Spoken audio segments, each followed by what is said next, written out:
most people were advised not to travel. Uh-huh. But people are very grateful and thankful that they are still alive, irrespective of this COVID-19.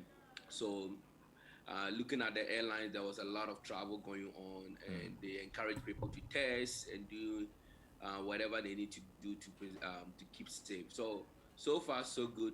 Everything is normally carry from Thursday of the last Thursday of the month of Uh-huh. November to the weekend, where people eat. Turkey is the key meat that they will eat Wow. throughout the course of this celebration. So we are thankful that God have kept us and kept us safe, irrespective of the 2020 challenges.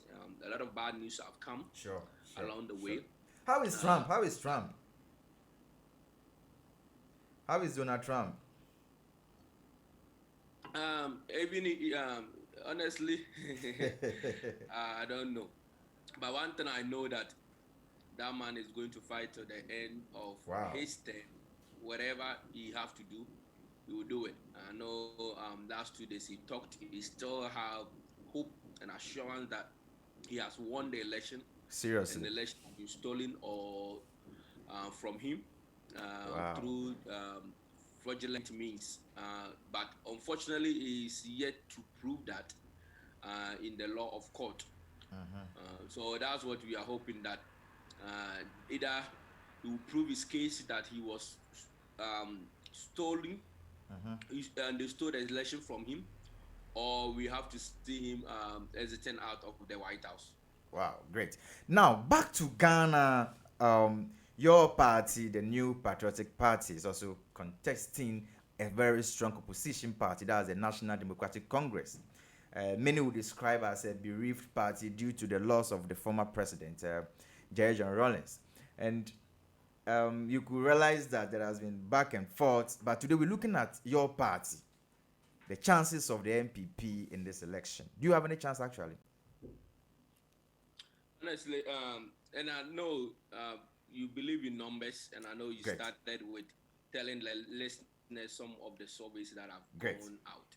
Yeah, yeah. We are not going to put our hope or our 100% assurance in Mm-hmm. these polls, which can be either true or false. But before you go on, were you shocked by the polls? University of Ghana Political Science Department giving you 51.7% against the NDC's 40.4%, and then Benefs in a poster, a very famous poster, giving you 52%. How do you feel? No matter the possibilities of polls, how do you feel? I feel very hopeful Uh-huh. and very exciting, not to a level in which I would say, okay, hey, because of that, it's done deal. But FC one, I think when I look into it, I have a little bit doubt on that because last 4 years, Mr. Ben predicted NDC being winning, and unfortunately they lost. So that was one of the pitfalls of polls for the university, and that's where I got some little bit. I know the Bible says by two witness obtain some assurance Mm-hmm. that something is true. Mm. So the university also adding their post to it, meaning that the indication on the ground, the people's desire to vote for the NPP government Mm. is very obvious Wow. because of the various activities of the government or achievement that you mentioned few of them, which Mm. hopefully today we can go to some specific levels where Yeah, sure. it probably is driving some of these polls. Yeah. So I'm very, very hopeful. I would say very, very hopeful that this election will be won by the New Patriotic Party. Yes, and later you shall be joined by a political analyst as well from the University of Ghana. He shall also be joining us via Zoom concurrently. So it's going to be a discussion between two of you. You giving us your side, he gives us his side as well, and then we see how your party is being retained in this year's election. Awesome. Good. And when look at Benefsin's 52%. Let me look at that before we go to any other thing. 52%, and then UG giving you 51.7, which is almost, at par. Do you don't you think it's a possibility that you are winning this election? So looking at um, let's start from 2016. Mm-hmm. Okay, 2016, where the level of Ghanaians for a change was being demanded, that enough is enough of the incompetency of John Mahama and its NDC team, and Ghanaians were willing to kick them out. Irrespective of all that, there was a post, especially Ben Epson, Yeah. still predicting NDC and John Mahama winning the 2016 election. And this, it still didn't put us kind of shape or put us down or stop Yeah. whatever we were doing in the political arena, that maybe gave us more challenge to campaign more. So looking at the two views, which is based on their research analysis, which research, there's a lot of pitfalls that comes with it. There's a lot of challenges, and then you have to draw hypotheses and do your own checks and come up with that conclusion. And one thing I very very concerned are looking at the timing. I know Yeah. political Yeah. arena Yeah. things changes quickly. Quickly, that's true. Last week we were talking about something else. This week we are talking about something else. Especially your floating voters, Yeah, those who don't belong to political affiliation, that's true. who decide might change based on maybe current news, might change based on perception in the Perception. system, or might change maybe one thing or the other, maybe some challenges they might have faced, that okay, because of that reason they might change their vote. So those two research, to us, for me, to the New Patriotic Party, uh, it's more of more. We still need to do more to the last minute to December 7th. This should not be something that we should say, okay, it's a done deal. Let's go home and sleep. Campaign is over. But that doesn't mean that we have won it just like that. The percentage wise, which is, I agree with it, which is likely based on 2016 result that we had, and then looking at 2020 election, we might end up having similar. And I can tell, if it will be tight, then it will be 50 point some, maybe 50. I'll put in that I know for fact that we might not go to runoff. We will win it. You're very And sure then there is no runoff in this 50% election? plus one, or for me, at most 52, which I can agree with the So you 52. are agreeing with Benefson's polls in terms of percentage wise? Mm-hmm. You believe in the 52% assurance? Yeah. Wow. Now let's look at the NPP. Is the NPP a political party that is ready to continue leadership for the next 4 years? Oh, okay. Because today Thank we're you. looking at a lot of things about the NPP in question. Sure. Okay. Are you sure that you are ready for taking over the country? Because a lot has happened. For I wouldn't go deep into the happenings, because we shall be joined by the political analyst in about a minute.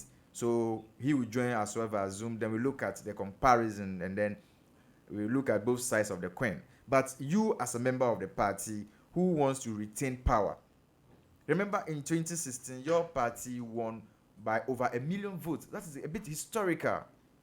Mm-hmm. Just probably because of the anger in quotes in among some sections of Ghanaians who believe that the Eswa administration has been faced with corruption allegations, erratic power supply, and other issues of national concern. So they believe that let's give the chance to the NPP, who is coming to save them. Has the NPP saved Ghanaians? Okay. Thank you, my brother.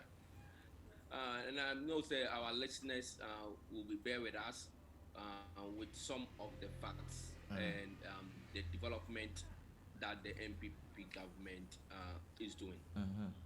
Looking at the things that even we started from 2017, when we were sowing into power, key projects or key policy that have been implemented, it's not a one take or one implemented fit all policies.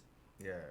The policies that we have implemented is more of we have the short term aspect of it, the medium term aspect of it, and the long term aspect of it. Okay. And I'll give you one example, Yeah. and that's why Ghanaians is seeing the NPP government is just not a one-term government, Uh-huh. or neither would it be a two-term government. And I know after 2024, You we'll so come here coming. and say we will need three more. It's not four more. We will need more, four more to do more. Wow. Because when you look at the one district, one factory, okay, we promised Ghanaians in 2016 that the way Ghana is being positioned, which we produce a lot of raw materials, we end up exporting them out of the country, and then we bring in import a finished goods of the same raw materials, and which is very very not good for us. And our dependency on foreign goods is becoming high, and it affects us in various economic factors. Mm. So the government policy that 1D1F is will be a game changer Mm-hmm. for the economy of Ghana, Okay. where we will have our own industries set up in various districts. Also, we will also partner with private um, um, leaders in the economy who are some way, maybe they have a factory that need to be expanded or revived to meet a high demand of it. Okay. Looking at we were planning about 170, and my number is 170 factories. Mm. That out of the 170 factories, which it cannot be achieved in 4 years, it's not easy. No, Yeah. it cannot be achieved in 4 years. So we have managed, at least we have managed to have and like I believe like 70, either around 70 factories, which is currently running. Mm. So meaning that we are yet to go for more. Don't you think that? So, Don't you think and that I can say the next 4 years, mm. we might still come back and say, okay, maybe some of the factories will not be achieved yet. So we will need another more 4 years to continue with it. And I say just to kind of throw the numbers for the last 4 years that we have been in government, we have had um, 76 companies in operation under 1D1F, which is one Mm. district, one factory. And that's Um, before you go on. Before you go on, uh-huh. that's 76 factories. There is this modern day ideologies that when you promise and you don't deliver, you are kicked out of office. Now you've promised 1D, 1F, one district, one factory, and only 76 districts benefited. Don't you think the others will feel like you've left them behind and then they will vote against your party? um, my brother, and then this is where our when people hear MPP saying for more to do more, Mm-hmm. it's coming from. We promise a policy. The key component is, was the policy implemented? Yes Okay, or no? And the answer is yes, it was implemented. that's true. Was the policy complete? No, it's not complete. That's why we are asking Ghanaians more mandate to do more. But Uh, wait, but you promised that when voted to power, you are going to achieve that. You've not told them that you are going to achieve that within 8 years or within 2 terms. Don't you think they'll be looking at why you choose some districts to benefit from others? Don't you think they'll be looking at that to punish you in December 7th? um, any Ghanaians who is very very hopeful, in even especially the 1D1F, are very hopeful, and you know that your district is in scope for a factory. Uh-huh. The challenge here is when reality hits you, especially when you are, and I will just to be honest, when you are in a position, your promise to you might be feasible Uh-huh. until you get into government. Then you know the pros and cons, the challenge that you are facing, and what the limited resources you have to fully implement something. Uh-huh. And I know, yes, some others might look in the, oh, we didn't have a factory in my district, so maybe the policy, and some people will say it might be sakawa to them, Uh-huh. or it might be fake. Irrespective of that, there's other, you can look at your nearby district. It's okay if in coffee fruit factory is in the central region, Uh-huh. then if I am in the northern region, I will still be hopeful that okay, given 4 years to NPP, it will maybe my district will be in scope for the following term. And you sure? The And you're very punishment sure here that a maybe you are typical. looking at it. Yeah, Kwame, I'm coming. So you're very sure that a typical Ghanaian will look at the fact that, oh, there's a factory in District A, so the possibility of me voting for you to give me a factory the next 4 years is high. Hence, giving you my vote.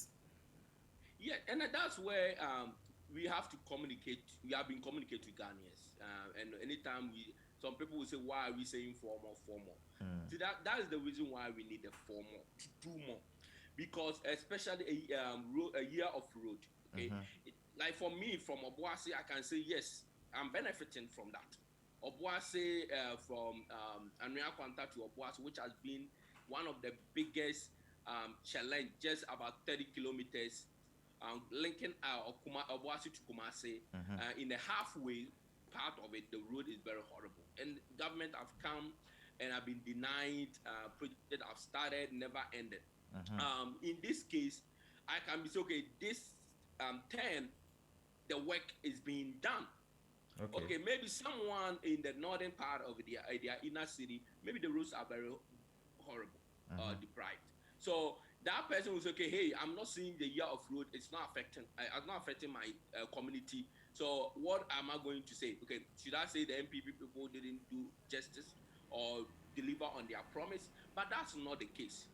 We have roads that we have done, or we have other infrastructure projects we have put in place that shows that okay, based on the resources we were given or we came to meet upon all the challenges that we were faced, we're able to deliver, not Mm. to completeness. And I know when it comes to the political season, some realities um, might not hit you until you get into government. And then now we are in government, we can see, we can look at our promises as compared to the NDC, who now have like over thousands of promises because they are in opposition, and you can promise as much as you want until you get into government. Then you say, okay, what are the priorities? So now you go to the priority aspect of it, and the priority aspect of it, okay, what is needed now? What can we start with? Okay. What kind of money can we progress? And Mm. to your initial question, that's when Ghanaians see us as a party which is more a transformational path. And I Mm. always say we have a roadmap, not just like, oh, Kufuor came, Kufuor did his part. When Anado, we still have an agenda to progress with it. Mm. Unlike our opponent, which normally they start with a new page, with a new structure, and later we is yet to see what they have done. Okay. Progressive wise, and I am telling you, NPP government, we are positioned for more terms in Mm. government to bring key development into the economy of Ghana to benefit Ghanaians. Let's look at the reality on the ground. I've been a campaigner for floating voters for some time, and you know that floating voters play very instrumental role in elections, and so 2020 election is no exception. Now, you think the roots, let's be taking into consideration the floating voters more than your party members, because party members are people who are giving you their short votes. For them, you don't have any problem with it. But the floating voters, who are people who decide based on how they see, how they feel, and how they think they can benefit from the party when they win power. Such people, do you think this can change their mind? Because these are basically media personalities, maybe workers. We have other politicians, maybe people of high reputation, people who have money, people who has the money to take care of themselves, and these people wouldn't need a promise, but they want to look at realities on the ground. Would this not affect them? Okay, thank you, my brother. So the floating voters, and I know the last time you did a good job of kind of explaining some of All the right, Kwame. key things. Kwame, before you come in, let me welcome General Sammy from the University of Ghana. He is a political analyst. General Sammy, good morning, sir. Good morning. Yes, sir. You're welcome to Summer Radio and you're live on the forum this morning. And thank you very much, and thank you to your listeners. Yes. Before joining us, we have the NPP USA Treasurer Kwame Darko, Emmanuel Kwame Darko, also via Zoom. Okay. And he started giving us some analysis. So, as you come in, let me just give some references before we continue. You're welcome once again. Thank you. Yes, the University of Ghana, your university, has given. We are discussing the chances of the NPP in election 2020, and then your university, that's the University of Ghana, Political Science Department, is giving the NPP 51.7% for this year's election, and that is a one-touch victory. Now, Benevsin, a pollster, a very famous pollster for that matter, has also given the NPP 52%. General Sammy, how do you make about these percentages and their effect on the elections? Well, thank you once again, and let me apologize for being late. Yeah, no problem. You know, one thing that we should all be aware of is that posters have not had a very good year Yeah, that's true. for the past 4 years. I mean, posters have had a very difficult period. I'm saying that because in 2016, almost all posters around the world predicted a blue wave victory for Hillary Clinton, but that didn't happen. In 2020, we predicted a win for Joe Biden. Biden win, but not with the margin that we Expected. expected. We actually expected Donald Trump to lose miserably, but that didn't happen. Going into 2020, 2020, yeah. in the case of Ghana, in 2016, that same Benefsin predicted a victory for John Mahama. It Sure. didn't happen. Indeed, the EIU, which is the Economic Intelligence Unit, also predicted a win for Nana Akufo-Addo, and it came to pass. So polls have not done much, really, if you look at the last 4 years, what has happened. But I would say that the University of Ghana polls, the Political Science Department, the department that I hail from, Yeah. has done a very good job. If you look at the period, I would say that any intensive research should have the time frame to work with. But looking at the period that the polls was organized, you can see that it was a rush through something. People were actually saying that Yes, there has been the some department criticisms from conducted other people. some polls. The UG poll has been criticized by Yes, some yes. lecturers from the University of Cape Coast and other people who believe that either the timing was bad and then the variables were not that expected. Do you think, because you are using 11,949 respondents in your survey and you've been able to give a 51.7 against 40.4, what happened to the NDC? And why the MPP getting such a percentage? Because people are criticizing that. What is the problem? Because last 4 years, your department predicted and it came to pass. So the possibility of it coming to pass should be high. But there has been a lot of condemnations. What's the problem with the UG Political Science Department survey? Okay, so what you need to know is that research has, certain principles that it has to follow, and we have best practices. And so, if you are conducting a research, we expect you to follow all the processes. Looking at the University of Ghana Political Science Department poll, I'm not going to criticize my department, but I think that there are certain things that could have been done better. Okay. If you look at what has happened, you could realize that the department decided to conduct the polls because people were saying it had conducted polls, which it had not. And so, in order for it to rise to the occasion, it decided to organize polls. I think that is why the time frame is very, very short. So you think it was rushed? It was rushed. The results. But I also don't believe that the sample size really has a significant effect. Looking at the number, which is 11,000. Yeah. Last 4 years, it was around the same number that we targeted, and it came to pass. What is really important is that how is the sample size distributed? If you go and take that 11,000 from Ashanti region and ask them, and you get 51.5%,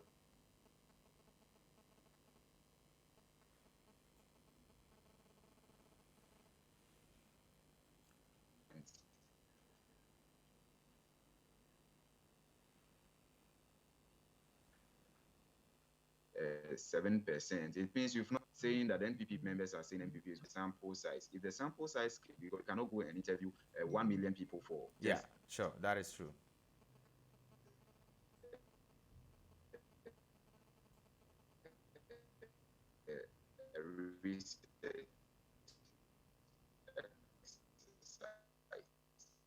And that would also mean that it is expensive. I think that maybe if we had taken our time to do it, we might have a different.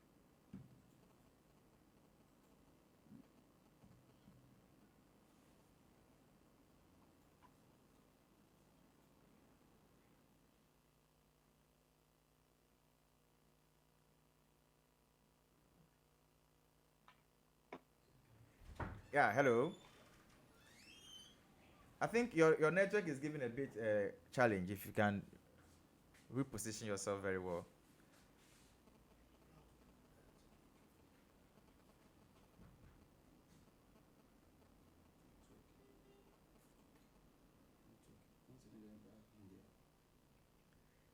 Yeah, Kwame. So Yeah, before, as you worked on his network, let's come to you.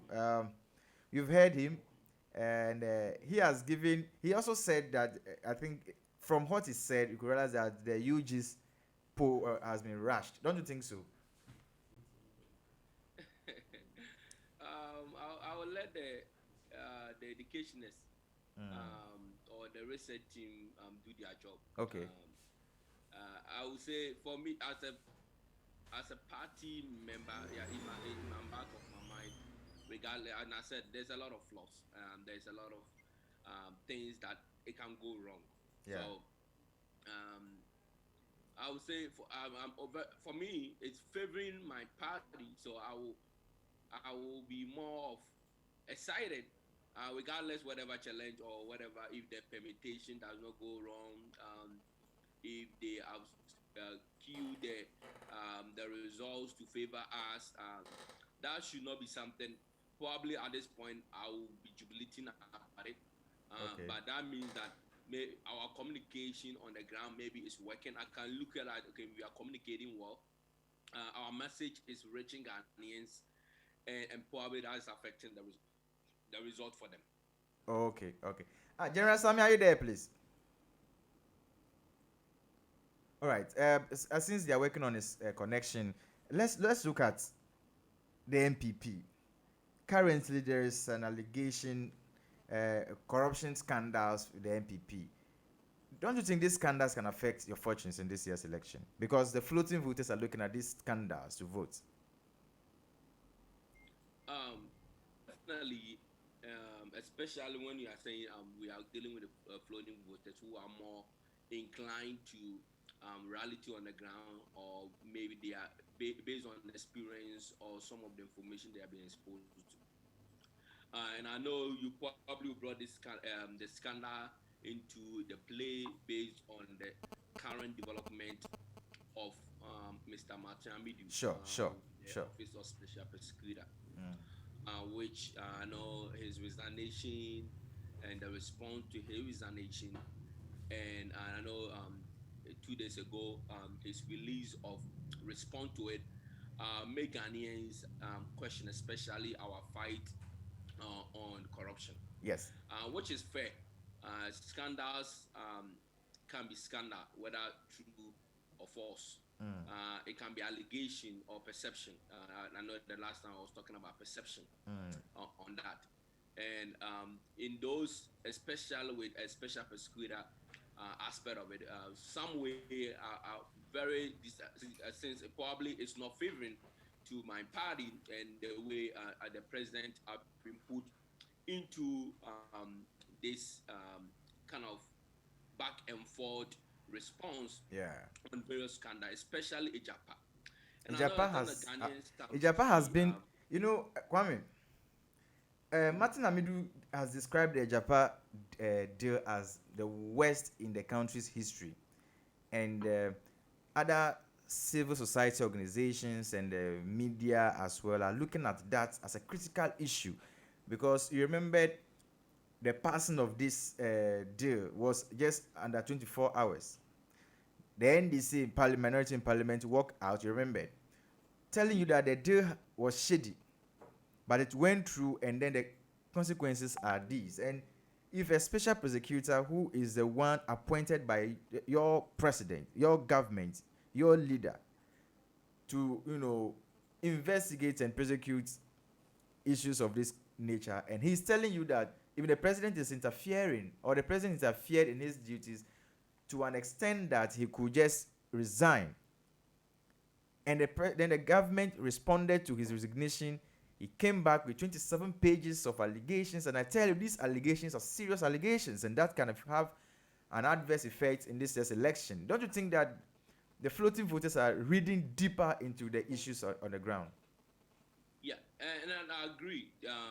Voters will look into it, and definitely it is going to affect us. And I'll bring this one in comparison. I know in 2016 good, in the good. U.S. election, Hillary Clinton and Donald Trump, you realize that FBI responses on some scandals that was happening affecting the candidate really affected Hillary Clinton in the election, especially which also at the end of the day caused the job of the FBI director. So when allegation the way it is presented to the public can be very damaging, and which is I will admit to that is very damaging. It might have probably lost us some votes. Some votes, yeah, sure. Some Ghanaians would be disappointed, but the fact will still remain. And the fact is, Martin Amidu, as much as I appreciate the good work that he have done in the office, especially a new office that was set up brand new, and he was thrown into it to do whatever he can to get it running, irrespective of the challenges that was presented to him.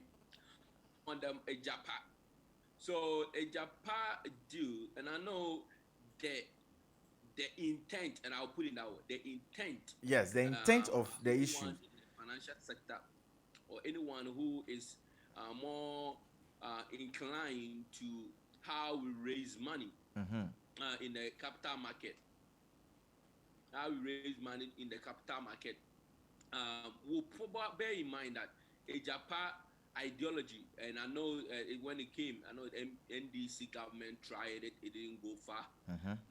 It's very complex transaction. Yeah, very, very also complex. Also the intent beneficial to Ghanaians. In terms of how a Japan was handled, and I know where Mr. Martin Amidu have a big challenge, is the way the transaction went about. And Parliament being involved, which, and I know last time, anytime I put the part there, where you have the executive, the presidency, and the Ministry of Finance doing a deal, which is very and very complex in nature. You hope that the attorney general, who is still part of the executive, will be fair to Ghanaians to their job. And Parliament, which is very another independent in nature, for Kwame, can you hear yourself there? You get feedback from your side. I think we are getting feedback from your side. Yeah, hello. Hello. Good. Let's go. So Parliament, and I know when we have to be very honest as a nation. Yeah. Parliament, especially the Finance Committee on in Parliament, one is very disappointing. I mean, for me, when you are looking at the transaction itself, the intent is good, and I know when we talk about with the benefit of the the deal is very, very good for the nation in terms of But you bringing think Parliament hasn't done as good? and parliament, and that one they agree. Very one of the disappointing factor in this play, because Parliament is the one that requested all documents that have to be presented to them, and they have to debate on it, and then would have probably raised a very, very important red flag, which Mr. Martin Amidu look at it in the same level. Yeah. Uh, and but the only part of it, I know yes, opposition, the opposition or minority group exited parliament. But exiting of parliament does not justify that the deal was bad for Ghanaians. The minority have exited parliament on several social intervention policies that we are presented to parliament. They still work out. Yeah. And now Ghanaians are benefiting from that. So the working out alone itself does not justify as much as bad the deal was. Parliament would have done us a big justice. That's why the president, when Martin Amidu Rick's assessment on corruption and anti-corruption report was released, the first step or the immediate step the president have to take is, okay, Parliament might have not done a proper job, so it's better for us to take it to Parliament for them to reconsider it and ratify some of the challenges that have been raised by Mr. Martin Amidu. Okay. The president never denied, and I know that's where Ghanaians have to look at it clearly. The president never denied anything that Mr. Martin Amidu put in that report on Rick's assessment. I think where, and I know when the Martin Amidu resigned, and the president responded to it, and now I'm reading Martin Amidu respond. I told myself, the way Mr. Martin Amidu resigned, maybe he didn't tell Ghanaians the full picture of the whole story, what is happening. And that's where, as a Ghanaian, I was very disappointed in Martin Amidu, because we wanted him to fight for Ghanaians, not just for a political party. We wanted him to stand bold and let Ghanaians know what really conspired. Because the basis of your resignation is not clear to Ghanaians. What has happened? And then for the president to respond and for him to come back with a lot of details, and I was okay, wait a minute. There were more to it than you were telling Ghanaians, that Ghanaians were willing to hear. Okay. What exactly did the president do? What law did the president do that made you say, okay, the president maybe have to be bring to book for that? Or what did the finance ministry because he said the president interfered in his duties, and that is critical if that should be the truth. Yeah, and that can you say that again?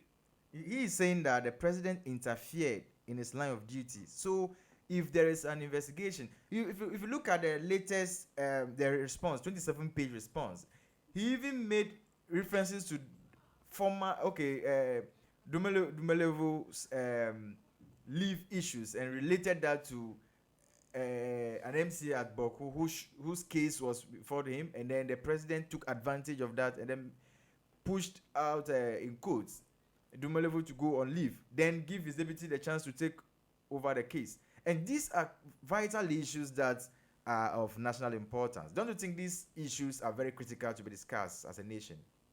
It's very critical, and for me, I'm an auditor by professional. So when it comes to the auditor general, I'm very, very interested in that. Which professionally, some of the things that was handled, especially by the executive, might not be fair, and not because of I'm a party member. When something goes wrong, I won't say it wasn't fair. In terms of fighting corruption, and then you have the Auditor General, you have the Office of Special Prosecutor, Okay. and you have the Attorney General. And I know that collaboration was very effective. Probably our fight will come forth. Okay. Where I have a big challenge with Martin Amidu is, regardless where the president have interfered in your work, that doesn't call for exit. If everyone who comes and exit out and does not fight for Ghanaians, then the country, we are not going anywhere in terms of our fight against corruption. Mr. Matiamidu should, with his conviction and strong advocate, and looking at his own party in 2012, which he fought his own party, and whatever was done wrongly in corruption, he spoke about it, which caused his exit out of his own party.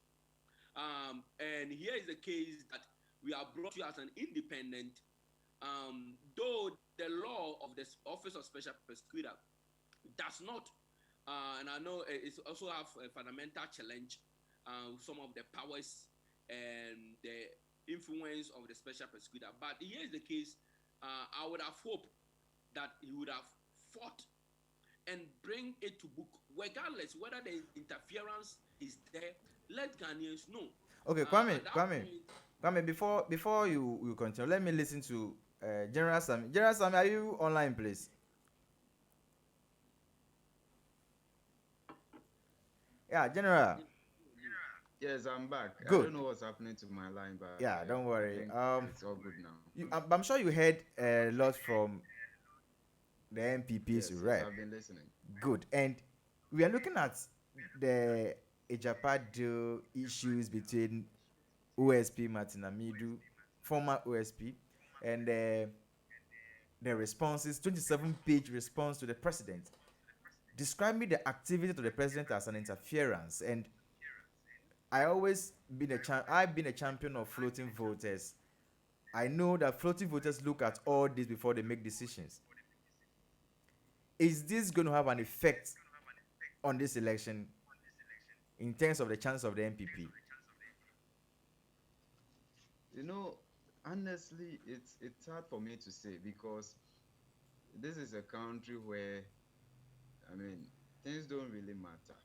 If we were to vote based on issues, or if we were to do our politics based on issues, some people wouldn't have political careers anymore.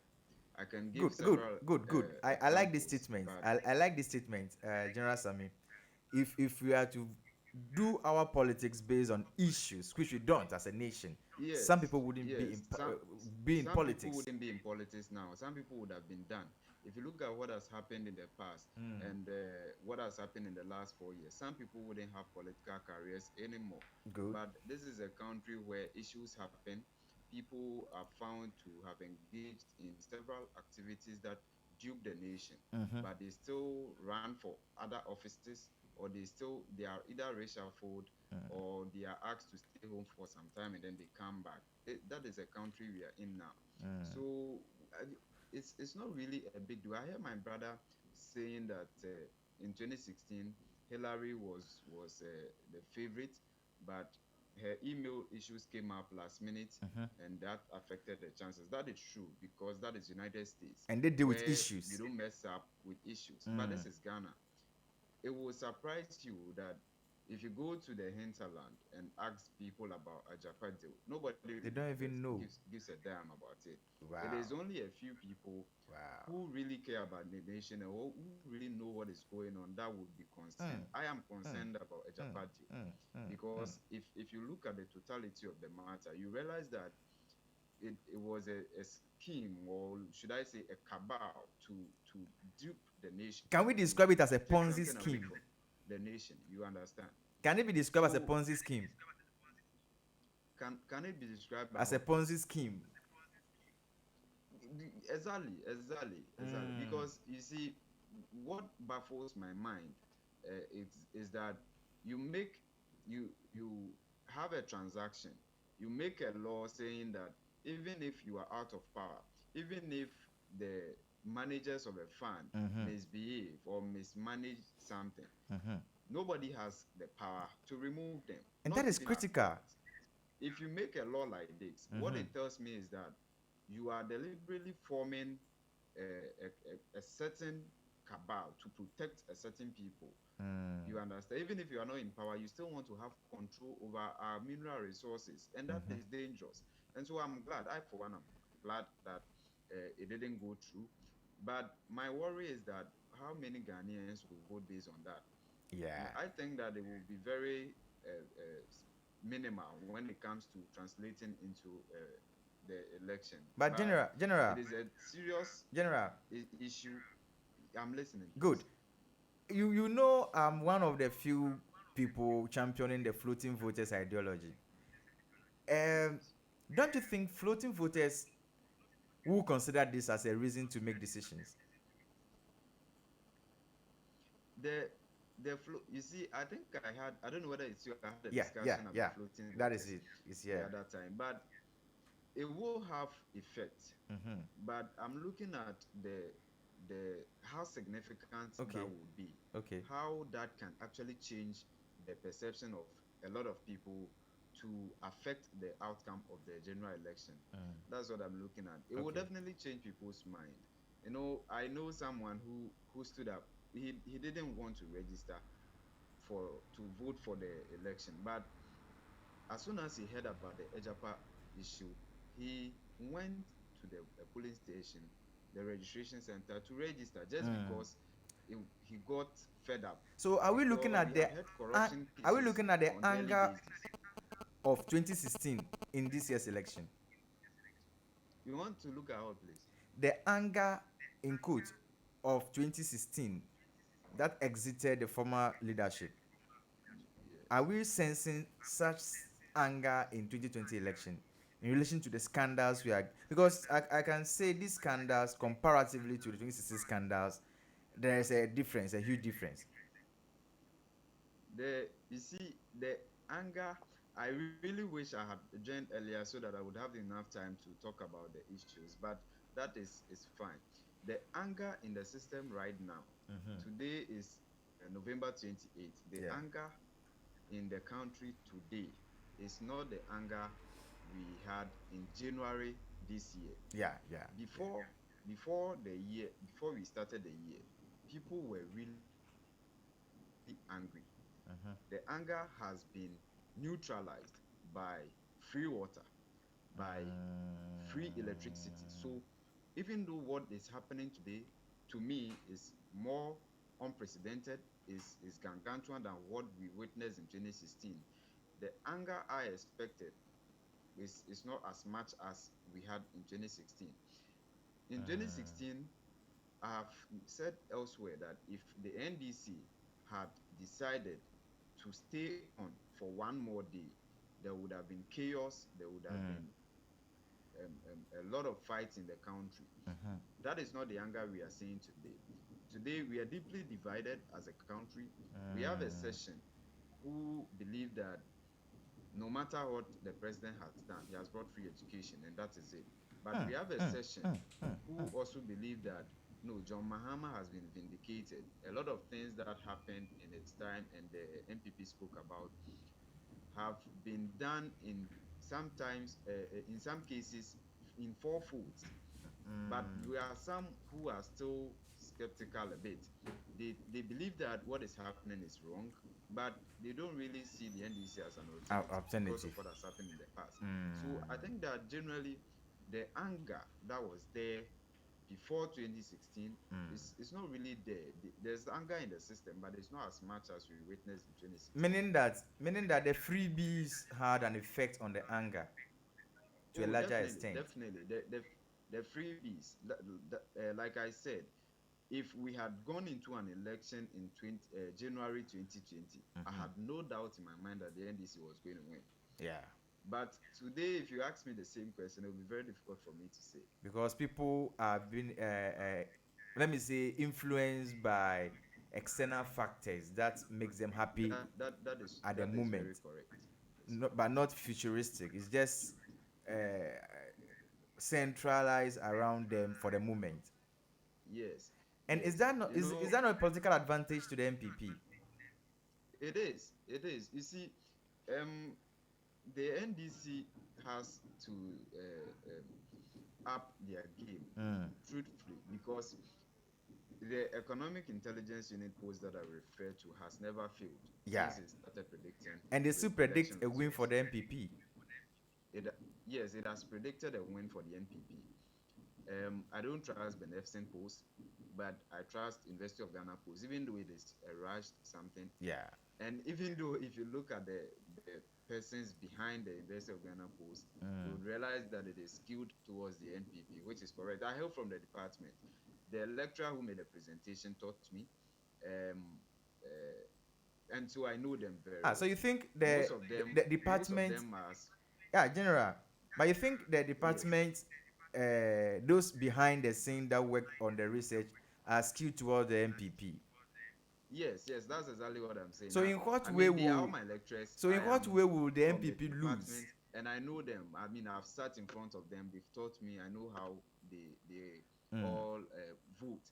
mm, They are biased towards the NPP. That is not to say that the polls cannot be trusted. But okay. what I'm saying is, even if you look at the answers that they asked during the research, you Mm-hmm. realize that the moment you take one question and read, you realize that it was skewed towards the NPP. Mm, But that notwithstanding, like I said, the sample size spread across the country, and so it can be to some extent a reflection of what Ghanaians actually think. mm, But aside from that, have people been influenced by what is going on in the country? mm-hmm. Right from day one, we started having corruption issues. Yeah. Honestly, you cannot say, nobody can say that Manasseh Azuri is NDC. Nobody can say that Domlevo is NDC. Nobody can say that Matiemidu is on the side of the NDC. Nobody can say that other people or even Anas Mm-hmm. is on the side of NPP or NDC. Sorry, these these are people who made revelations that brought the NDC down. Yeah, that is true. Manasseh That is Azuri, true. in a few months to election, said that the then president, had taken a bribe. Yeah, the fourth This issue really had a significant effect, and even to date, the NPP takes use it advantage. as a campaign gimmick. Hmm. So you cannot turn around today if Manasseh is saying that the government is corrupt, the president himself is involved. You Hmm. cannot turn around and say that he has suddenly turned into NPP. We must ask that what happened in the last 4 years that made all these people turn against the NPP. Take A plus for instance. You understand? So a lot has happened. I think that it will have an effect on people. But Mm. my issue or my concern is on the totality. Mm-hmm. How many people would vote based on that? Even Okay. though they vote Okay, based on issues General, that let me I pause think that on the that. reflection will be Let me pause on that.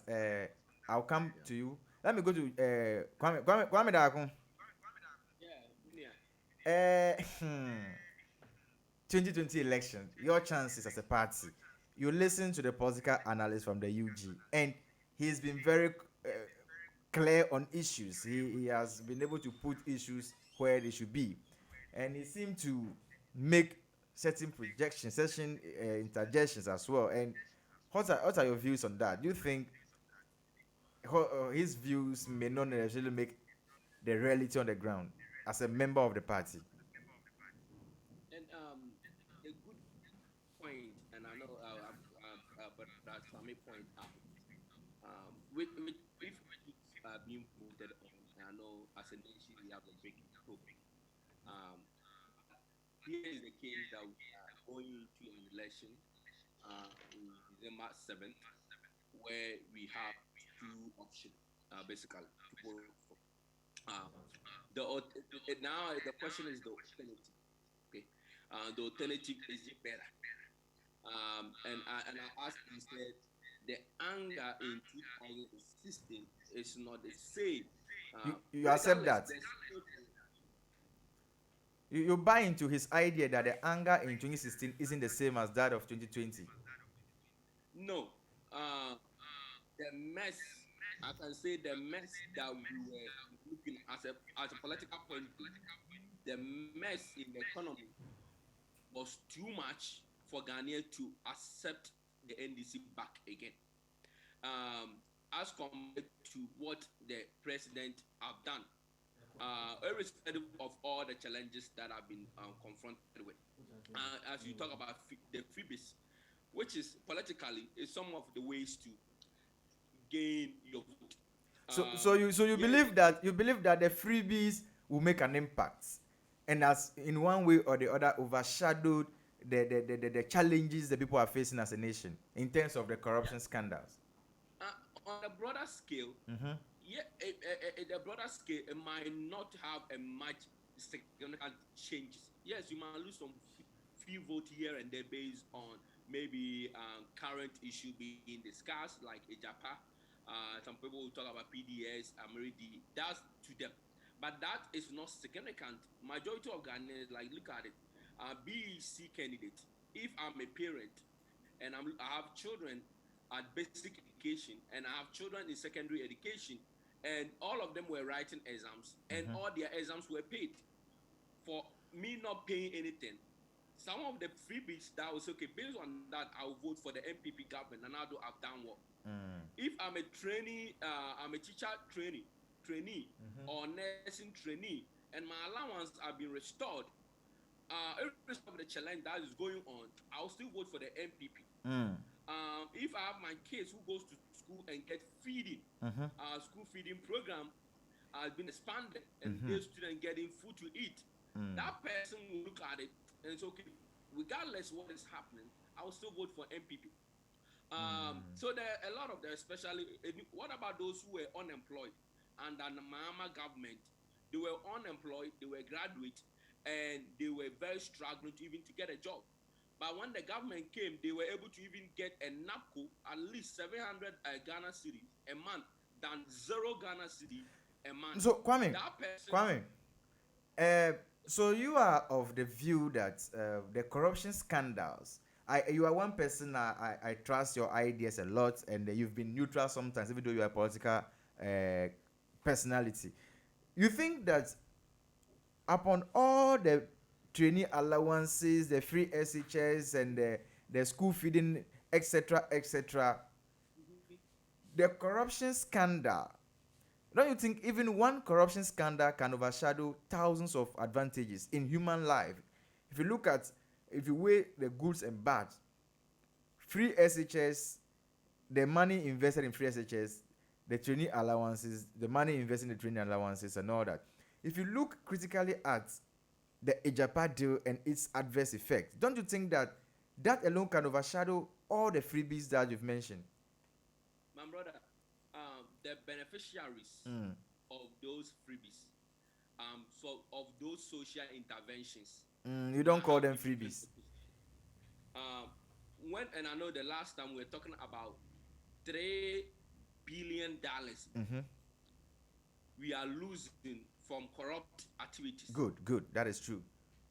That is very annoying, and especially always borrowing from the foreigners, and we can generate our own revenue. It is very alarming. That's on the broader scale. There are some cancer, and I know those who are medical. If you have a cancer, it's more of like the cancer cannot go. So what can you do with it? Do some treatment.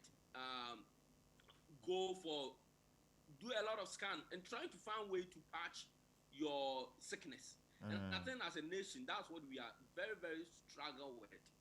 And the reason why I always advocate for young people getting into politics, because but as some might not do politics, but you realize that at the end of the day, these politicians will make the rules. These politicians will influence one thing or the other. So if we don't get involved, so that some of these annoying things that sometimes is order of the day, and I'm being honest, um, the system cause good people to be bad people, That is and true. that one is a fact. Yeah. And it's the same system. If it's not dealt with, we will be patching, and the country will be where it is, and we might not see the massive development that we hope for. I know that my party would have done more if there's not leakage in the system. More would have been done under the government of Nanado Danko Kufuado. But here is the case that you have appointees who are, some of them are not honest.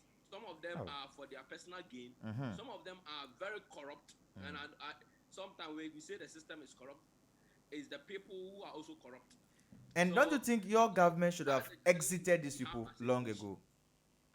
But and as Sammy say, the you are looking at the alternative. For me now, if I'm talking about what is happening in a MPP party, I would say yes, we have challenge.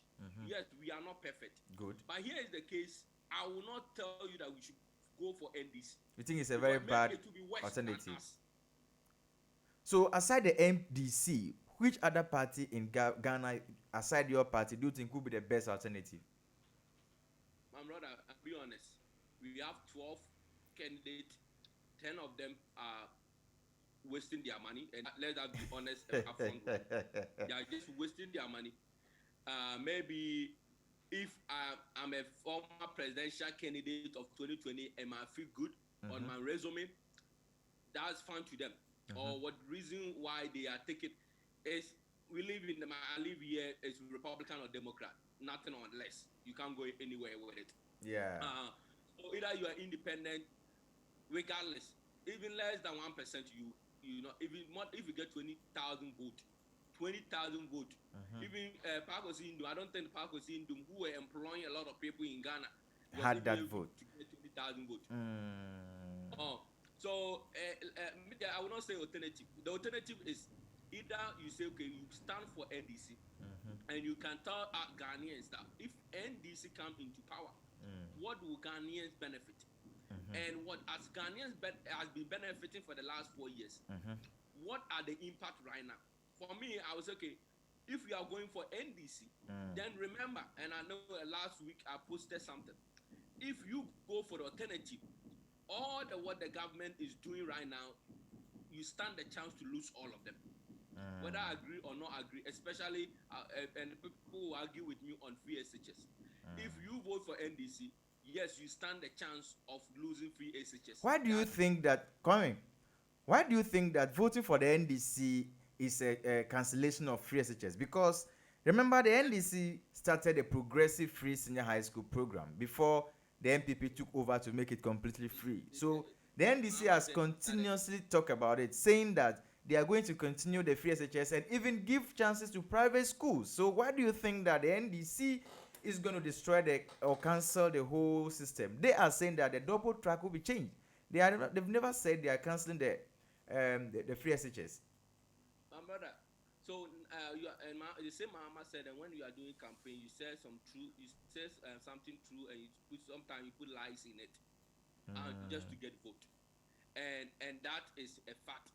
Politically, you might want to say, hey, free SHS is very popular in the system. You cannot oppose it as you oppose it in 2016. So the best option you have right now is to go with it. The only thing I would never agree said they would continue with it is their attitude when we said, okay, we are bringing free SHS, campaign against it. If the person was in 2015, they were doing progressive free SHS, but they ran over 40 advertisements against free SHS to a point that free SHS was Sakawa or free SHS was 419 and demonstrate about it. Then the same person come back and tell me that, oh, I will continue and I'll make it better. Once you said, okay, if you have such money to do it, you will not use it for free SHS, but you will use it for something else. But if the same person come and tell me that they will, and that's where I don't believe that story. Yes, they can say it that, oh, we will make it improve. But Kwame, we abolish. But Kwame, once you don't know how it was done. Kwame, there is a saying that only a fool doesn't change his or her mind. Don't you think that former President Mahama is just being real on issues? Let me give you a historical antecedent. Please, is General Sammy on the line, please? General Sammy, are you there, please? I'm here. Good. I wanted to put this before the two of you. Let's look at this issue. Former President Mahama made a comment prior to 2016 election, and he said that he swapped teacher trainees allowance for loans just because he wanted to give the room for others to join, because in the colleges of education there is a quota system because of the allowances, hence more students wouldn't get a chance. Now he was saying that even if that could cause his election in 2016, he was still maintaining that ideology. Good. Fast forward 2020, the same person came back and said, I'm giving back the allowances. Let's look at the realistic aspect of this issue. Is it that the politician is looking at the future elections than the future generations? What has been the impact of the swapping of the allowance for loans? Has that been beneficial to the citizenry? Or should the politician always look at the next election to decide what to say at the next election? Because if former president Mahama should maintain his assertion that, look, let me swap this for loans so that more people get into the college system to get employed, because from the college system you have direct postings. Good. Now that there is a quota system for only few to get inside because of allowances, don't you think that the president is looking at how to win the next election, hence gone back to how the NPP use the same strategy to win an election? The two of you, General Sammy, can you get that first for me, please? Okay, thank you very much. You see, you make a very good point. I applied to Kolebu before I entered the University of Ghana, and classes are started. I had not received any feedback, and so I called the school to find out. Apparently, they had started 2 weeks ago, and they were taking 250 people. The total number of people we applicants was 21,000, and the quota system was there, and so the school told me that they couldn't take more. It's not like I didn't qualify. I was overqualified, but they didn't pick me. Great. So when I heard that the allowance was going to be scrapped so that the schools would have the capacity to admit more students, I was really glad. Fast forward, I mean, John Mahama made a statement that he was willing to lose the election Good. rather than restore the allowance, which makes sense. It makes a Because lot of if you sense. look at the history even behind the allowance, I mean, people were not patronizing nursing training colleges and teacher training colleges. Yeah. So let's motivate them. Just like the NDC has promised that they will motivate the technical universities so that, not technical universities, The polytechnics. um, yes, the polytechnic, so that people will patronize. It makes sense. But when it gets to a time where the policy has outlived its relevance, then I think that it is only logical that we do away with it and institute a new system that will not be harmful to the students. And so it made sense. NPP, on the other hand, took advantage of this and campaigned and won. I mean, it was one of the factors that Made them win the NPP election. the election. Now in 2020, honestly, I think that the former president should have stuck to his words, because we all know, and the NPP knows, that the allowance has outlived its relevance. It only used it as a campaign gimmick to win the election. They know that paying allowance to students at this time, to nursing training at this time, it's not the best thing to do. It's not best practice at this time. No. But then it was going to win the election, so it went with it. Now John Mahama wants to come back as president. Ideally, he also has to use the same gimmick, because it looks like you have to promise or tell the people what they want before you win the election. And so I wouldn't really blame him, but I think that as a man of principle, he should have stuck to his words and go by that. The nurses themselves understand that with the old system where allowances were being paid, right after, once the allowance is scrapped, after school you are posted. Now the allowance has been restored, and you are taken through a whole lot of frustrating processes, and at the end you don't even get posted. You have to go and look for your own work somewhere. And so I think that nurses even understand the situation and have come to appreciate the NDC's policy of scrapping the allowance and replacing it with a loan facility. So I think that John Mahama really had or was supposed to stick to the scrapping, so that the system will be fair. Now, if you look at the loans we have, paying allowances, giving free staff, coupled with free education, it will be really tough for whoever wins the next election. And so I think that the politicians have not been principled, because any principled person will stick to his words. But, well, the end game, and Machiavelli will tell you that the results of any political action is to win power, and so whatever you use to means to use to win the power is not really necessary. At the end justifies the means. So as a politician, I understand him, but from my perspective, it's not the best. Okay. Kwame. Yeah. Yes. And General Sami made a very strong point, and your party took advantage of that, and then won the 2016 elections, and they are still maintaining that. Don't you think there's a need for a second look at this and allowance at the colleges? Because General Sami is of the view that it has outlived its purpose. What is your view? Genuinely, um, not politically, I have genuinely. two views in that. The professional view, which I agree with Brother Sammy on that. For me, when the NDC scratch it, me personally, the personal view, the logic in which they cancel it makes sense. Uh, we have enough teachers already, and we still have some of them unemployed. We have nurses that even they are not hard to find job and they are still unemployed. So why do we incentivize the allowance to get people to get into teaching and nursing? So yes, we have a lead with it, but here is the society we live in. That if you dare touch it, then it is your doom. You have announced your doom Just in the like election. former President Mahama announced his doom. Exactly. And I know because he was in government Okay, and you Kwame, saw. Kwame, can you Mhm. please lower your volume a bit? I think it's giving us a feedback here. Is it better? Yeah, yeah, good, good, good. Let's go. Yeah. Yeah. So we have outlived it, which I agree with it, but there should be an alternative. To scrap it is very challenging and it might not make sense to a majority of Ghanaians. I think professionally we have to find a roadmap, a road, and I know that the educationists will have to help us. They have to come from in an independent body, an independent body who will steer the affair. That okay, what is the alternative on this?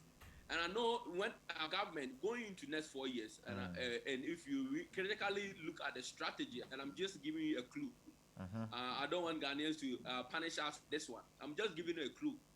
If we are going to extend student loan with the teachers, which will end up extending to the teachers and the nursing trainees, then we are trying to give them some alternative that if there is a need to scratch out our allowances, then they will not be disappointed because they will have an alternative to get funds to support their activities to even to go to uh, teaching and nursing. Oh, so I think profession we need to look at it, and it should not come from the political party because if it Good, comes from the good, political good. party, we will be punished for it. So I And think I have that the Kwame, excuse me, I think from both of you's perspective, teacher trainee, nursing trainee allowances has lived its purpose, and then there is the need for us to take that off political propaganda and look at the futuristic effect of that. which I agree with it, and for me, because if my party touch it, we are going to suffer for it. So I would say it's better for the independent bodies in the education system have to come up front with it, and there have to be an alternative. An alternative. So if I'm a trainee in teacher or nursing, or my nephew or my niece, or my brother or my sister is currently benefiting from this allowance, and you take it away, what is the alternative for them? And that's what Ghanaians will be looking at it. So sticking onto your ground on it, you have to be honest to Ghanaians. And I know President Mahama, with no doubt, that he was being honest to Ghanaians. That uh, spending such amount of resources to these trainees, it might not be relevant at this point. We could use this resource. And I remember the running mate, Jane Nana, putting that okay, they are putting money into research. They are giving, encouraging other areas that need attention to be encouraged. So to them, it makes sense, but Ghanaians punish them for it. And I think, and we are running politics in this country where one, you have to listen to the people, you have to listen to what they want, and one way or the other you have to meet them either halfway or you give what they want in order for you to get your political power, Mm. which as a nation is a challenge, but politically there is a benefit. Mm.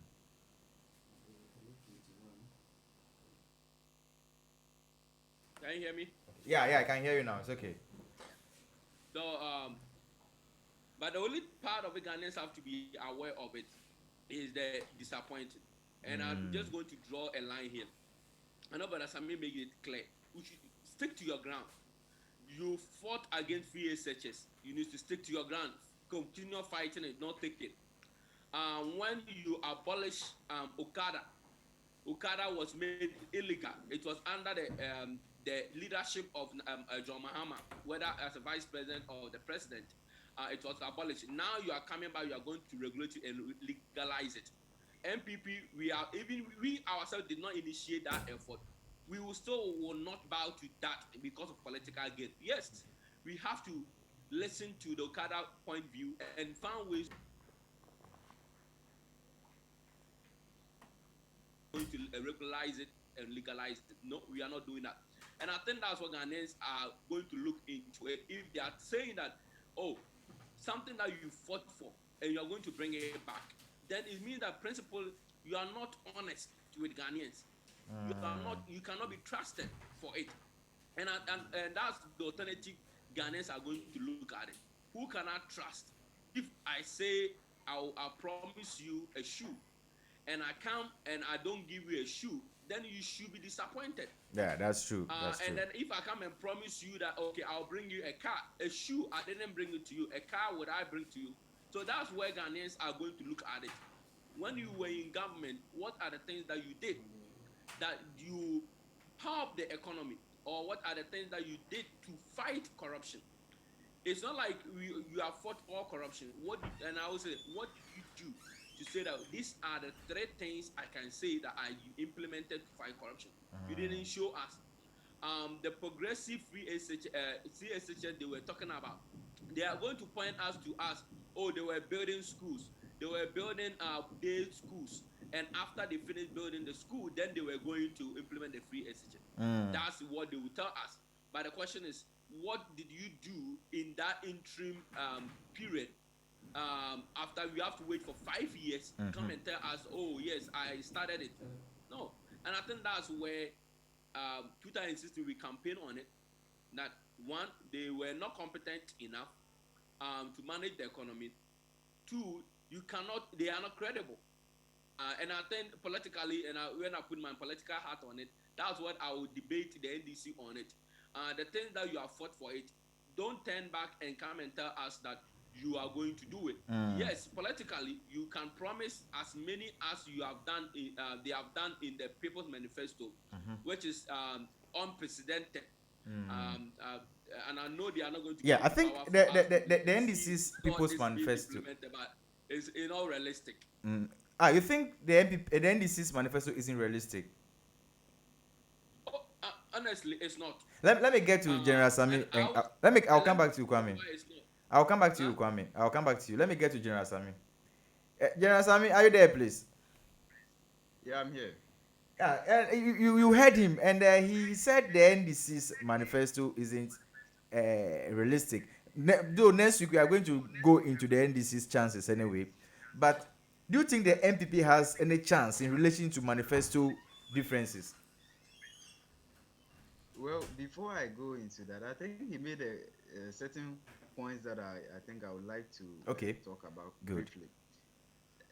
I heard him say that some people kicked against free SHS, and Mm-hmm. I'm finding it very difficult to know which kind of people. But nobody kicked against free SHS. Mm. I don't think the data available supports that, because what I'm aware of is that some people said, look, if we want to do this, we really need to get the systems in place, and that is exactly what happened. I think that in the 2015-2016 academic year, the NDC even started a progressively free SHS, which the current finance minister, reported on in 2017 his budget.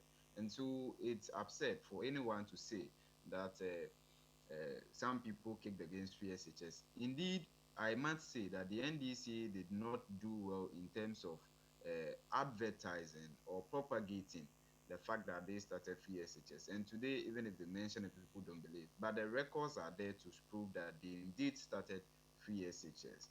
Now, he also made another point saying that people are going to vote based on the issues you promised. That is true. That is fact. A lot of people are going to look at that.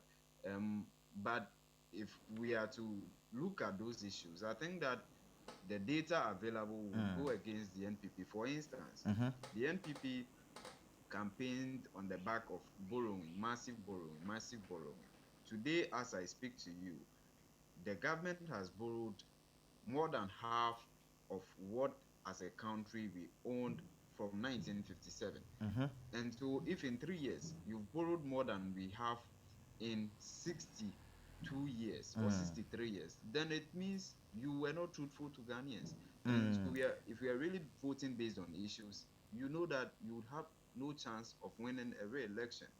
On corruption, one of the issues that the NPP campaigned on and actually won on is corruption.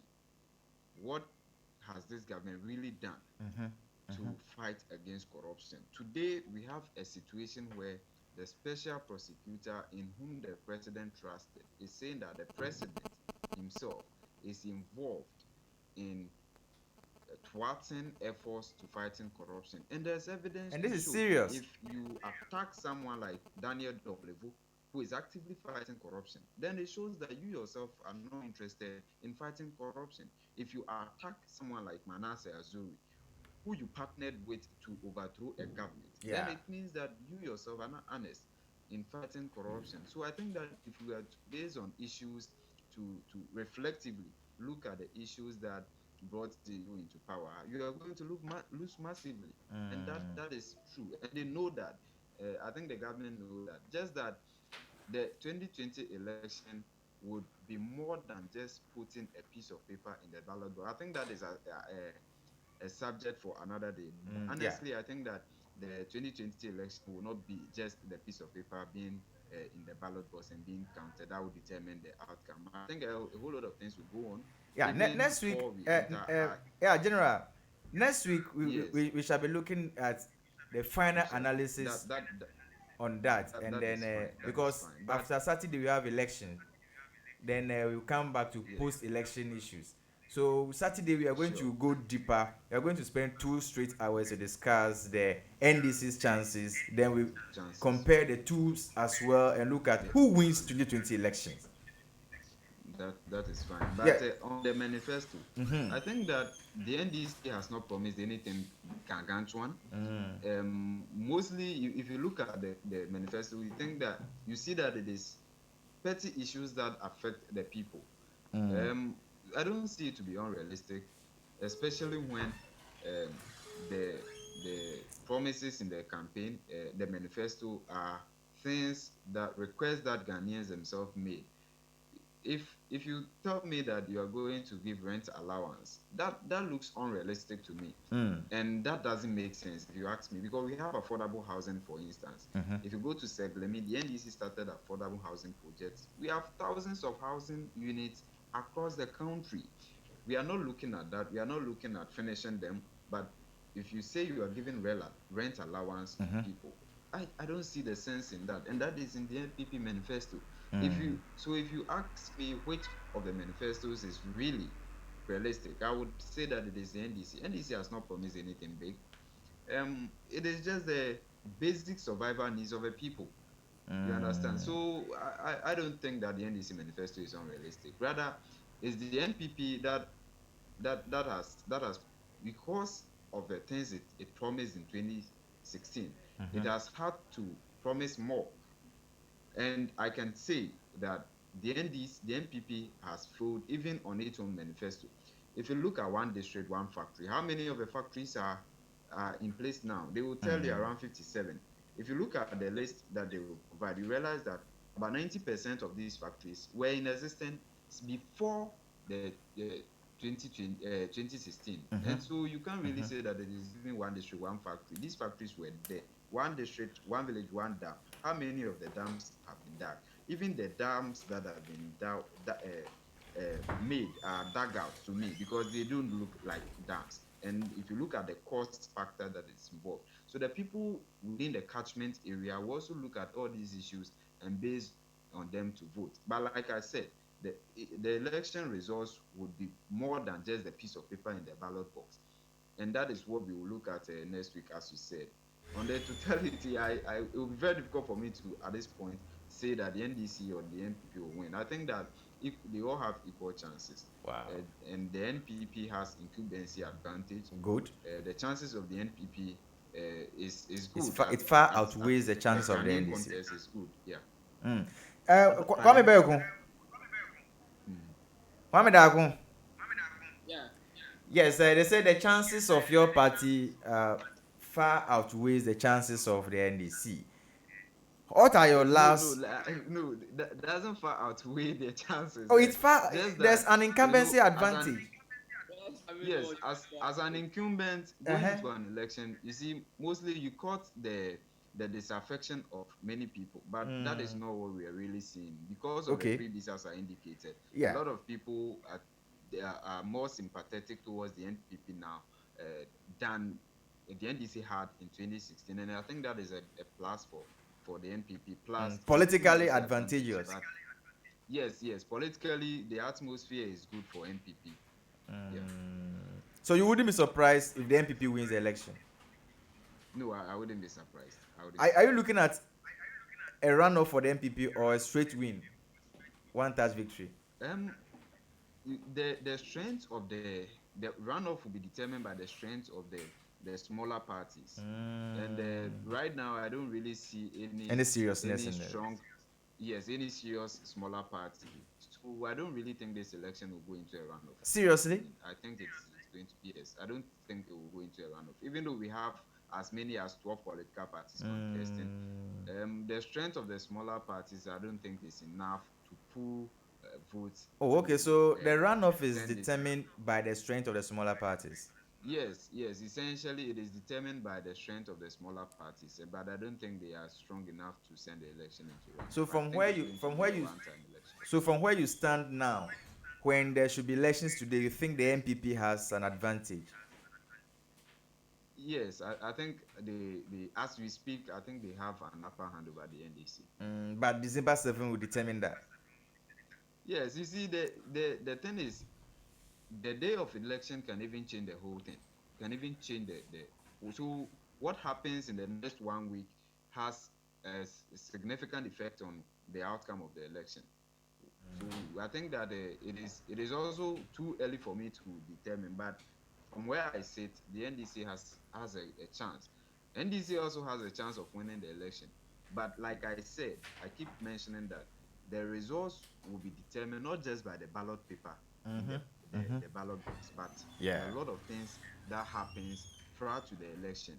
From now up to December, a lot of things will happen that can change the course of history. And let me mention this. You see, I've heard reports that there are so many soldiers in the Volta region and Yeah. the chiefs are complaining. Yeah. These are some of the issues that would affect the outcome of the election. If we are to enter the election like we have in the past, I think the NDC also has a better chance.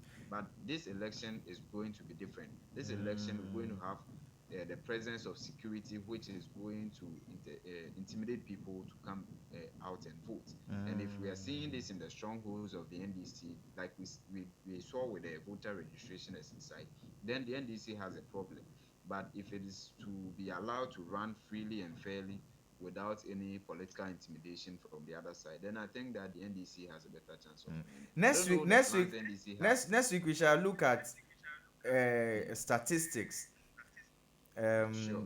and then look at, because though in the political system we have spiritual ideologies where prophets give their prophecies and all that, but we are looking at figures, and the historical antecedents, and then the current happenings, economic effects.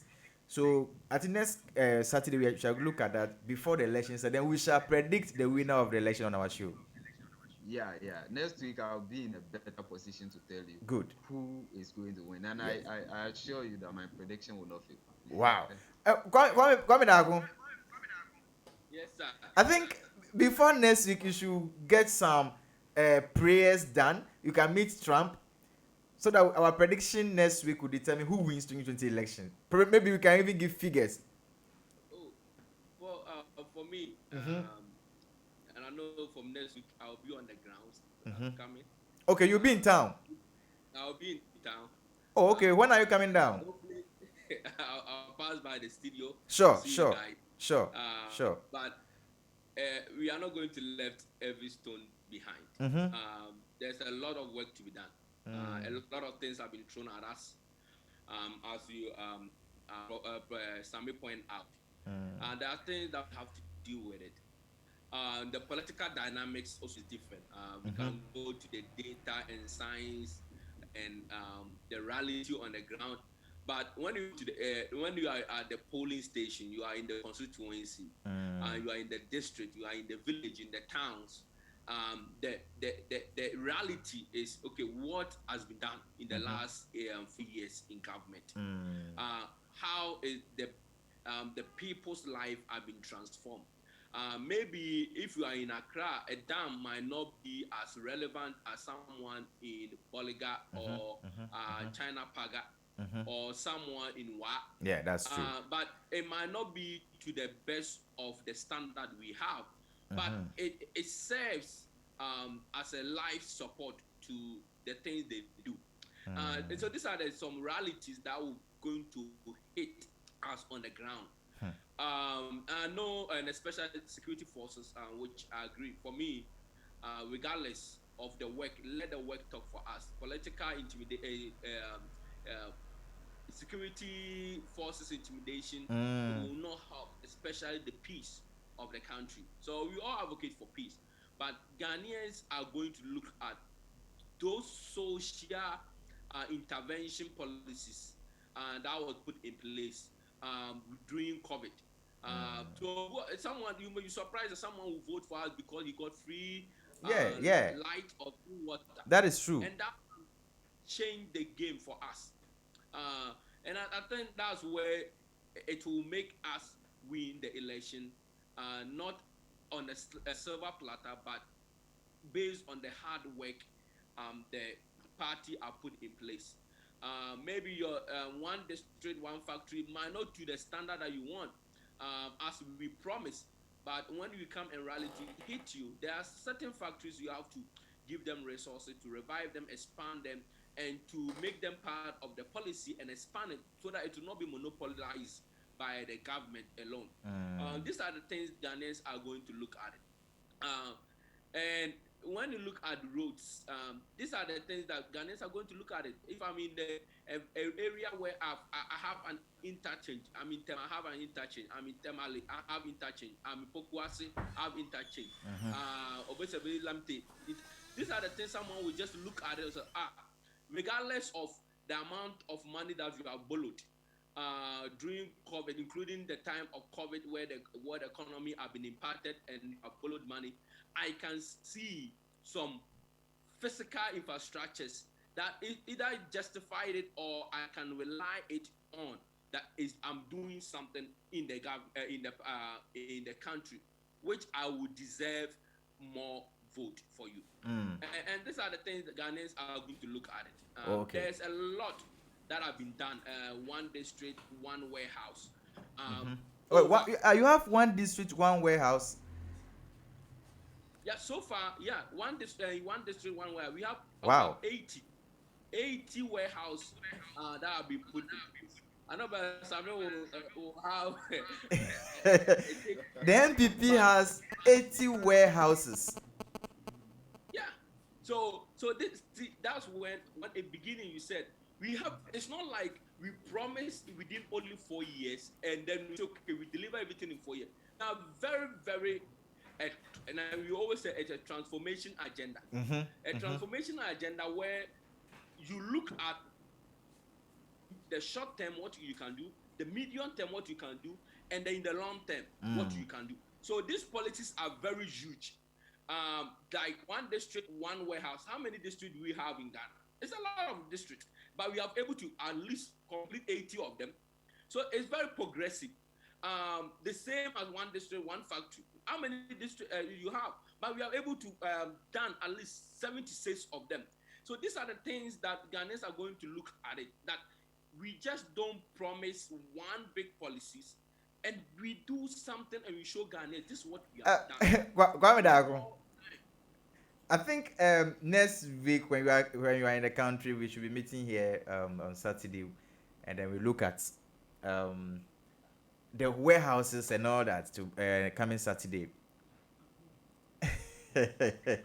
I'll be interested in the list. Yeah. The list of warehouses. Sure. So, Oh, definitely. next coming Saturday should be a very serious discussion. We are going to look at the figures, the evidence-based figures. Then we predict the winner of the 2020 elections coming Saturday. I'll be surprised that NPP will still. Oh no, that we are going to look at. We are taking. And now I can assure you. You are very sure. All your science and data or your analytics and your survey and everything. I mean, I know in the course of this week. But Kwame, you are NPP, and so I mean, I don't expect you to say that the party will Oh, I'm telling you, an NDC person, yes, you might be confident, but in the back of their mind, they know they don't stand a chance in the eyes of Ghanaians. All right. Your last words. 1 second. As I come back to the studios. Yeah. And I know Ghanaians are listening to us as MPP government. We have done more. We have done more than expected. Our promise and the promise that we made period to 2016, at least we have delivered about 80% of them, which are not easy implementations, but it's huge.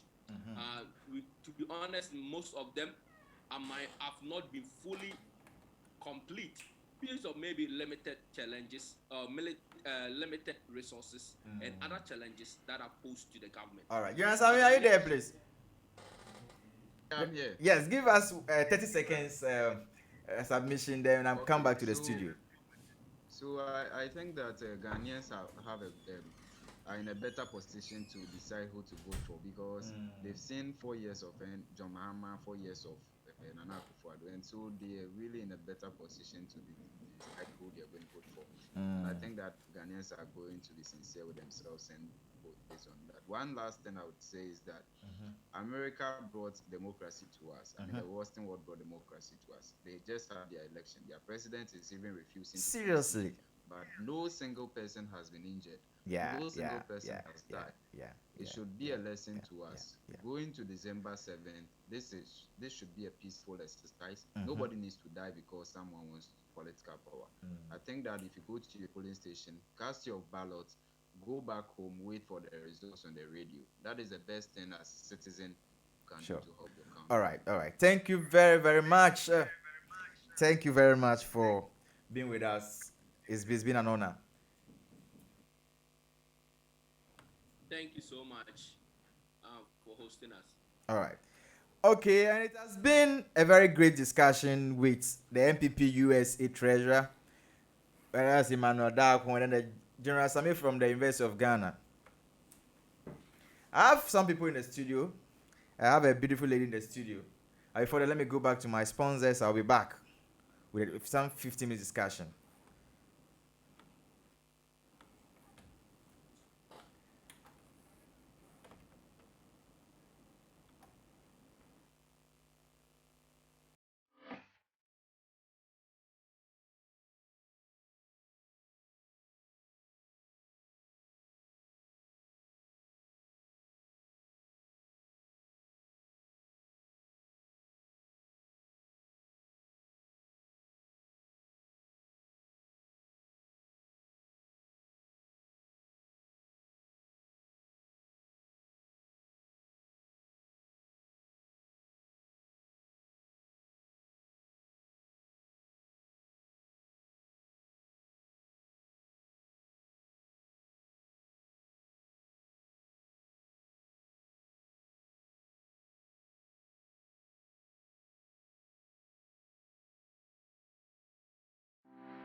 It's all about the peace.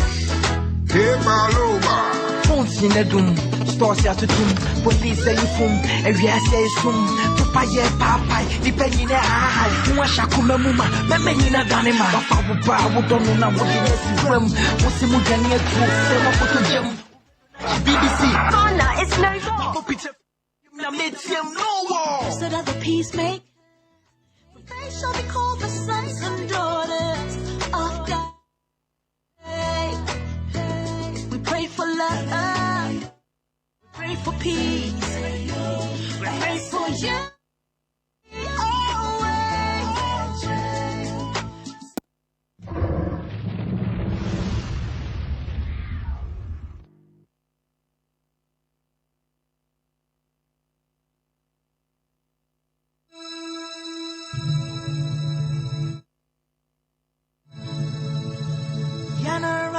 Assassinate, airborne in my eye. Not a two for my eye. And it was so. Hey, Piazza. Ninguém tua some good to crown in here. Better make coming.